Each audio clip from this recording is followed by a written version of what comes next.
Good morning, everybody. Welcome back to the channel. This is Constant Sport, where we talk about women's sports, and I am your host, Constance. Now, we already know what we're coming on here to talk about 100% NCAA tournament, Final Four. We have our two teams that's going to the championship game, and I can't say that no one expected this to happen because all four of these teams are great teams, like amazing teams. And each game was, you didn't know who was winning them. We're going to start with the first game. That first half, it was, I feel like a lot of nerves. Both teams was trying to get into their stride. LSU got into their stride first. And you can tell how the game was going. LSU had like a 9-point lead. But then Virginia Tech found it. And they found it. Georgia Amore hit a three. And she missed like her first five. She hit that three, and then it was like she saw the ball go in. And then when she saw the ball go in, her teammates saw the ball go in, and they went in. Okay? They were hitting their 3-pointers. And like I said in the last video, LSU is not a 3-point shooting team. They can shoot them, but they would much rather prefer to dribble a couple dribbles in and hit the jump shots, which is what they did. And it didn't hurt them as much as what people thought it would. The first half, by halftime, Virginia Tech ended up coming back and getting the lead. They had a 2-point lead at half. They out rebounded LSU, which no one saw because Keithley, she is much taller than Angel Reese. But she is still their only main rebounder and post player who would get rebounds. But so she did her thing. She got into a lot of foul trouble for Virginia Tech. But when she was in there, she really contained Angel Reese when it came to if a shot went up, Angel, if she wasn't pushed out of the post, she had at least 3 people around her. And usually that doesn't really affect her. A lot of times she'll still get a rebound with 3 people on her. But with one of those people is a 6'7" Keatley, and Angel Reese is 6'4", 6'3", so that definitely affects you. But they went into halftime, and to be down by only 2 points against a team that Virginia Tech scored 21 points in the second quarter, right? They went from scoring 13 points in the first quarter to 21 in the second quarter, and LSU was just 16 and 16. So it was pretty steady. It was pretty steady the whole game. So to only be down by 2 means they were okay, and Virginia Tech was okay. By the halftime, it was a great game by halftime. Now after halftime, LSU turned it up a little bit. They turned it up a little bit. They came out at halftime and their defense was even more aggressive. They were getting a lot more steals, blocking passes, knocking them out of bounds. And Virginia Tech was still doing their thing. Virginia Tech in the third quarter had 25 points. They came out killing it again. They came out on an 11-point run, I believe it was, and they scored 25 in the third. LSU scored 18. So at this point, we're going into the fourth quarter with Virginia Tech having a 9-point lead. The 9-point lead going into the fourth quarter, and I don't know what happened. I couldn't tell you what happened. Something switched, and those ladies of LSU came out and played in those last 10 minutes. They played like all they had left was that fourth quarter. and they played their hearts out. You could tell what they wanted to make it till Sunday, and they ended up scoring 29 points in the fourth quarter. 29 points in the fourth quarter to Virginia Tech's 13. I didn't see that happening. But what happened was other players besides Reese and Morris started producing. Most of the game, Reese and Morris were the only ones producing for the team. The only ones, the Deja helped out a lot. She was hitting her shots. When she got her the ball in the paint, she was hitting her shots 100%. I think she ended the game with 14 or 16 points. So she was doing her thing. But then Flaugier came out. She got a steal, went down and got the layup. She got a couple of nice defensive stops, and then she was able to get some putbacks as well. Uh, Kateri Poole, she hit a 3-pointer, which helped us a lot. But her defense was amazing. That fourth quarter, I've never seen better defense from LSU, and they've played full games with amazing defense. But that fourth quarter was phenomenal.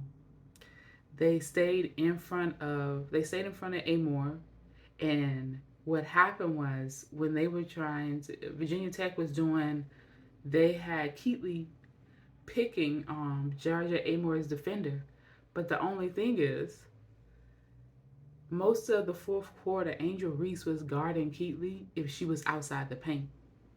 If she was in the paint, it was LaDeja. But if she was outside the paint, it was Angel. There was a couple times that LaDeja was on Keatley outside, but as soon as Amore would come from that screen and come on the other side of it, where she'd be jumping and hit up a three, she had Angel Reese in her face or she had LaDeja in her face. And all they did was step to the side and put their hand up. It was like, if you want to shoot this, you're going to have to shoot it over me. And we all know that when Amore goes back, she takes that dribble, she does that hop step back, and then she shoots. But if you're coming off that screen, you're expecting to see nothing over there. So you coming off there and you have a post player right there defending you. And they did an amazing job in the fourth quarter of stopping that. Angel Reese, but she turned into Angel Reese. She started getting her rebounds. She started getting her putbacks, getting her offensive rebounds, defensive rebounds, making sure they wasn't getting second chance points, getting the ball. She would bring up the ball most of the time, and then she would pass it off to one of her guards. So LSU played an amazing fourth quarter. The whole game, I think to me, this was the better game of the two because of the back and forth. Every team gave it everything they had. Like, these teams felt like they were exhausted. Like, these teams were exhausted. LSU and Virginia Tech were exhausted. If once they blew the whistle, everyone was just stopping and leaning over and catching their breath. Everyone was excited when they called a foul on them because that means they got to catch their breath, because these ladies were battling in the post. They were battling, and it was amazing to see. And obviously, I'm an LSU fan, and I am so excited that LSU women's basketball team has done something that neither the women nor the men have done, and made it to that championship game. So congratulations to Virginia Tech. They had an amazing run. They got the number one seed, won 31 games, made it all the way to the Final Four. I'm sure they wanted to go to the championship game, but they should still be proud of what they did to this whole season. It was amazing to watch, and I'm kind of upset with myself that I didn't get to see that many of their games. But the games that I did see, and I got to actually see them live here in Seattle, it was great. They're a really great team, and I can't wait to see more of what their coach does. Okay, now to the next game that all the hype was about this week. All of the hype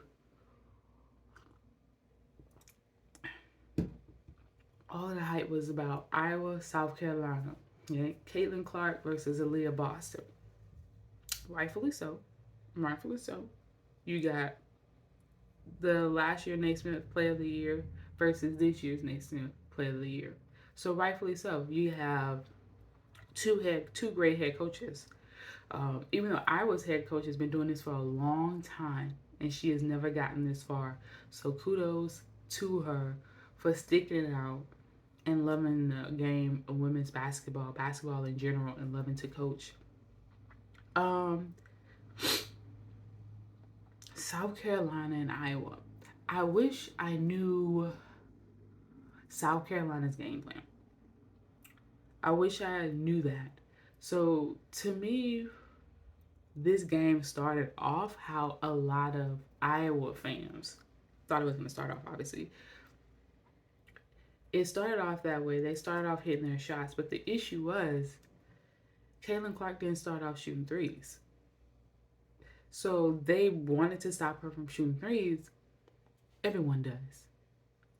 But when you stop her from shooting threes, she can still pass the ball. She can still dribble. And she went right past everybody they put in front of her. There was no foot movements. There was no help side defense from South Carolina.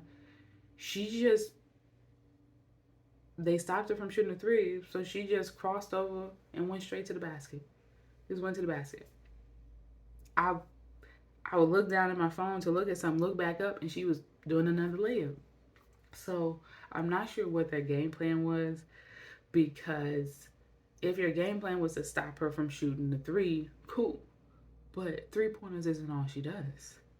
She doesn't only shoot threes. She's amazing at them because when she shoots them, she usually makes them. She's an amazing passer, and she gets a lot of points in the paint.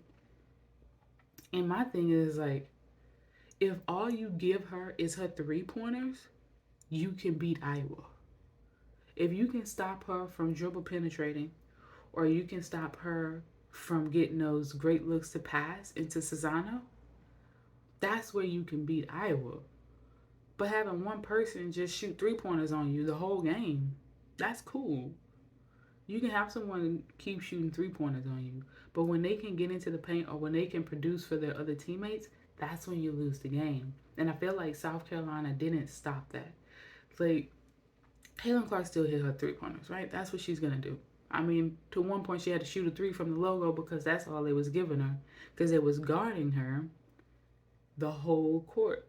And like I said in my last video, if you guard her for the whole court, she will either jack up a 3-pointer from the logo, which she did that twice, I believe, or she's just going to go right by you. And that's what she did. She went right by them. All you needed is great half-court defense. Because if you play her to full court, she's going to tire out your guards. 100%. Tire them out. And I feel like the start of the game kind of knocked South Carolina off their rockers, because they wasn't playing like themselves. They were like off. The only person who was playing like themselves was Zia Cook. She kept them in this game. 100% kept them in the game. You would have thought that everybody else was sick. But Zia, she played an amazing game. She produced for them the entire game. It was like she didn't take any possessions off. I know that South Carolina is not a 3-point shooting team, but they shoot the 3. So I'm not quite sure that was off for them for a couple of their parts, because I know Zia can hit the 3. She can definitely hit the 3. What is it? Zia Cook was 0 for 3 for the 3-point line. Bill was 0 for 3. And Boston 0 for 1. Raven Johnson, she was 3 for 6 from the 3-point line. So they were 4 of 20 from the 3-point line. Iowa was 7 of 23. So they just hit 3 more 3-pointers than them. That's it. But the issue was Iowa was 49% from the field. South Carolina was 39. When's the last time we saw South Carolina shoot 39% from the field? Their free throws didn't hurt them that much. Iowa was 100%, 14 of 14 from the line. South Carolina was 9 of 13, I believe it was. Um, so the fouls were being called, I mean, decent, but obviously there was a lot of calls that a lot of people did not like, but that's every game. Rebounding wise, South Carolina out rebound them across the board. Assists 9 to 14. And most of those were Caitlin Clark's, I believe. Caitlin had 8 assists. 8 assists. The other thing, Caitlin Clark was 5 of 17 from the 3-point line. So they was keeping her off the 3-point line. But she shot 6 free throws. She scored 41 points. She scored 41 points. The only other person who scored double digits on that team was Cesano. So their main 2 players still did what they usually do. Cesano usually has more rebounds. She only ended the game with 3 rebounds. And she usually has a little bit more points, but she don't need that many points when Caitlin Clark is dropping 41 on people's heads. So no one's apparently figured out how to play defense against Iowa. I mean, some people have. They did lose like 6 games this season. But South Carolina was just off. They were off. Their game plan, I'm not sure what it was, because if they have one, they did not use it. I think maybe the hype got to their head, which makes some sense because they played a lot of games where there's been a lot of hype in it. But them not being able to stop Caitlin Clark from doing anything that she does. She was still able to do whatever she wanted to do. The other players, like Warnock, she hit a 3. They kind of kept the other players out of the mix, but I don't know. Yeah. Iowa only played 7 people last night. South Carolina played everybody. They played all 10 players, just I believe to get some fresh legs out there. Boston got into some foul trouble, but she only ended the game with 3 personal fouls, so she was able to regulate herself, get back to normal, and was able to play the rest of the game. But Boston, she was exhausted. Cesano was putting her body on her. She was making her move. She was making her fight for position. She was doing, like, Cesano was doing what she was doing, but Aaliyah Boston isn't that used to people pushing her around like that. I think Cardoso did an amazing job. I think she did a very good job of battling with Cesano, because Cardoso is obviously she's bigger than Aaliyah Boston. So when Cardoso would put her body on her, it didn't really affect her. And she came in and she was getting her rebounds. Cardoso had 14 rebounds, 14 points. The bench produced more than your starters. Like Saxon didn't give them anything. She only played 8 minutes. Beal struggled. She really struggled offensively, and I think with her struggling offensively, it kind of affected her on the defensive side. I think she kind of got down on herself, and that definitely hurt them. But Raven Johnson and Cardoso played the most minutes coming off the bench, and they both produced. They both scored double digits, with Cardoso having 14 and 14 and Raven Johnson having 13. And I think Raven, she got a little disrespected. Yeah. She got a little disrespected in the game. There was one point when she was at the 3 point line, and Caitlin Clark was like, I'm not even worried about you. But Raven Johnson was 3 of 6 from the 3 point line. She was the best 3 point shooter on South Carolina last night. And they did that. Caitlin Clark did that once, and Raven didn't shoot it. She passed it off. She did it again, and she didn't come out. And Raven dropped that ball right in the net. So I was like, she shot 3 of 6. She shot 50% from the free throw line. Caitlin Clark didn't shoot 50% from the free throw line. She was 5 of 17.